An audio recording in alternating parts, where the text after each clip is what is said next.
ओम विष्णु भगवते वासुदेवाय नमः। अधिक मास शुक्ला पद्मिनी एकादशी व्रत कथा। युधिष्ठिर बोले, हे जनार्दन, मल मास के शुक्ल पक्ष में कौन सी एकादशी होती है, उसका क्या नाम है और क्या विधि है, सो मुझसे कहिए। श्री कृष्ण जी बोले, मल मास में पद्मिनी नाम की पवित्र एकादशी होती है। यत्न पूर्वक उसका व्रत करने से वह पद्म नाम के पुर को पहुंचा देती है। मलमास की एकादशी पवित्र और पापों को दूर करने वाली कही गई है। उसका फल ब्रह्मा जी भी नहीं कर सकते। प्राचीन समय में ब्रह्मा जी ने पद्मिनी के उत्तम व्रत को विधि पूर्वक नारद जी से वर्णन किया। यह पापों को नाश करने वाला और भक्ति मुक्ति देने वाला है। हे राजन, दशमी के दिन नियम करें, काशी के बासन में भोजन मांस, मसूर, चना, करौंदों का साग सहित पराया अन्न ये दशमी के दिन वर्जित है। हविष्य अन्न भोजन करें। खारी नमक नहीं खाना चाहिए। दशमी के दिन भूमि पर शयन करें और ब्रह्मचर्य से रहें। एकादशी के दिन सवेरे उठकर गोबर, मिट्टी, तिल, कुसा लेकर पवित्र होकर आंवले का चूर्ण शरीर में लगाकर विधि पूर्वक स्नान करें। इस मंत्र को पढ़ें।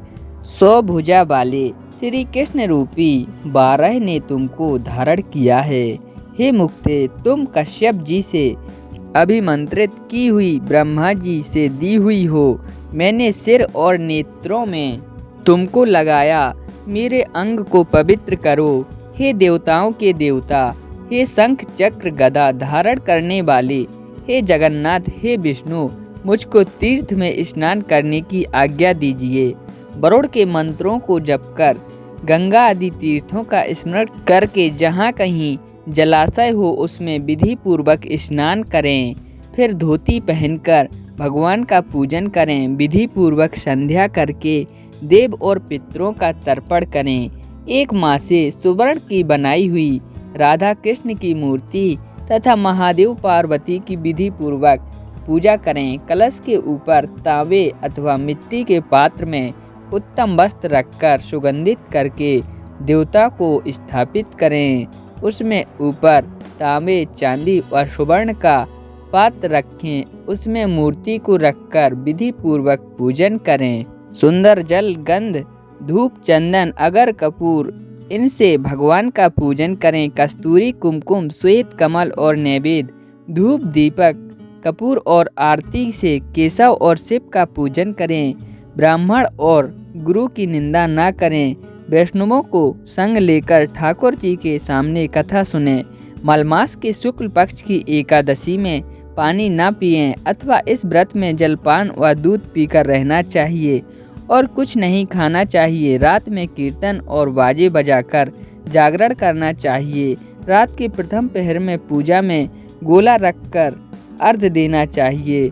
दूसरे में श्रीफल से, तीसरे में बिजोर से, चौथे प्रहर में सुपारी से अर्घ देना चाहिए। विशेष करके नारंगी से पूजन करना उचित है। प्रथम प्रहर में जागरण से अग्नि उष्टम यज्ञ का पुण्य होता है। दूसरे प्रहर में वाजपेयी के, तीसरे प्रहर में अश्वमेघ का, चौथे प्रहर में राजसूय का फल मिलता है। यहाँ मैं एक सुंदर कथा तुमसे कहूँगा। कार्तवीर के द्वारा जेल में कैद हुए रावण को पुलस्त मुनि ने राजा से कहकर छुड़ा दिया। इस आश्चर्य को सुनकर नारद जी पुलस्त मुनि से पूछने लगे कि इंद्र समेत सब देवता जिस रावण ने जीत लिए, उस रावण को कार्तवीर ने कैसे जीत लिया। तब पुलस्त मुनि बोले कि हे वत्स, मैं कार्तवीर की उत्पत्ति तुमसे कहूँगा, तुम सुनो। त्रेता युग में महिष्मतिपुरी नगरी में एक राजा थे। उन्हीं के फल में कृतवीर नाम का एक बड़ा सा राजा पैदा हुआ। उस राजा के 1000 रानियां थीं, परंतु उनमें से किसी के पुत्र नहीं हुआ। राजा ने मन में विचार किया कि तपस्या करने से इच्छा पूरी होती है। यह सोचकर वह राज्य को मंत्री को सौंपकर तप करने को चला गया। राजा हरिश्चंद्र की पुत्री पद्मिनी उस राजा की रानी थी। वह भी अपने पति के साथ गंधमादन पर्वत पर चली गई। राजा ने 10,000 वर्ष तपस्या की और उसके शरीर में हड्डी और चमड़ा रह गया। तब पद्मिनी नम्रता से पवित्रता अनसुईया से पूछने लगी कि हे साध्वी, मेरे पति को तपस्या करते हुए 10,000 वर्ष बीत गए तो भी कष्टों को दूर करने वाले केशव प्रसन्न नहीं हुए। इसलिए हे महाभागे, मुझको यथार्थ व्रत बतलाओ जिससे भगवान प्रसन्न हो जाएं और पुत्र होने का वरदान प्राप्त करें। हमारे राजा पुत्र के ना होने से अत्यंत दुखी हैं। पुत्रहीन मनुष्य को मोक्ष नहीं मिलता, अतः ऐसा व्रत बताइए जिससे श्रेष्ठ चक्रवर्ती पुत्र पैदा हो। पद्मिनी शुभ्रो, यह मलमास 12 महीनों में अधिक श्रेष्ठ है। यह 32 महीनों में आता है। इसमें परमा और पद्मिनी नाम की 2 एकादशियाँ होती हैं। इनका व्रत करके विधि पूर्वक जागरण करना चाहिए। इनके करने से पुत्र देने वाले भगवान शीघ्र प्रसन्न होंगे। यह कहकर अनसुईया ने व्रत की विधि उसको समझा दी। उसे सुनकर पुत्र होने की कामना से सब विधि को किया। व्रत पूर्ण होने पर केशव भगवान शीघ्र प्रसन्न हो गए। गरुड़ध्वज भगवान बोले कि हे सुंदरी, वर मांग। यह सुनकर पद्मिनी प्रसन्न होकर बोली कि मेरे पति को बहुत बड़ा वरदान दीजिए। भगवान बोले कि हे भद्रे, तूने मुझे प्रसन्न कर लिया। जैसा मलमास मुझे प्यारा है वैसे दूसरा नहीं है। उसमें एकादशी मुझको विशेष प्रिय है। हे सुंदरी, तूने विधि पूर्वक एकादशी का व्रत किया है, इससे मैं तुम पर प्रसन्न हूँ। तुम्हारे पति को मैं इच्छा अनुसार वर दूंगा। यह कहकर संसार के दुख हरने वाले भगवान राजा से बोले, हे राजेंद्र, अपनी इच्छा अनुसार वर मांग लो। रानी ने तुम्हारी कामना सिद्ध होने के लिए मुझे प्रसन्न कर लिया है। विष्णु का वचन सुनकर राजा प्रसन्न हो गया। जिसकी सब लोग नमस्कार करें, ऐसी बड़ी भुजाओं वाला पुत्र मांगो। राजा के ऐसे कहने पर बहुत अच्छा कहकर भगवान अंतर ध्यान हो गए। राजा भी रानी समेत इष्ट पुष्ट और प्रसन्न हो अपने नगर में आ गया।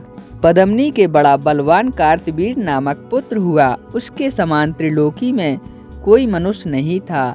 इसी से दशकंदर रावण को उसने युद्ध में हरा दिया। चक्रपाणी गदाधर भगवान के सिवा त्रिलोक में उसके जीतने के लिए कोई समर्थ नहीं था। इसमें तुमको विस्मय नहीं करना चाहिए। ऐसा कहकर पुलस्त मुनि चले गए। सूत जी बोले, द्विज, पहले तुमने जो एकादशी का पवित्र व्रत पूछा था सो मैंने तुमसे कह दिया। जो मनुष्य इसकी सब विधि को सुनेंगे वे पुण्य के भागी होंगे, वे वैकुंठ को प्राप्त होंगे। बोलिए विष्णु भगवान की जय।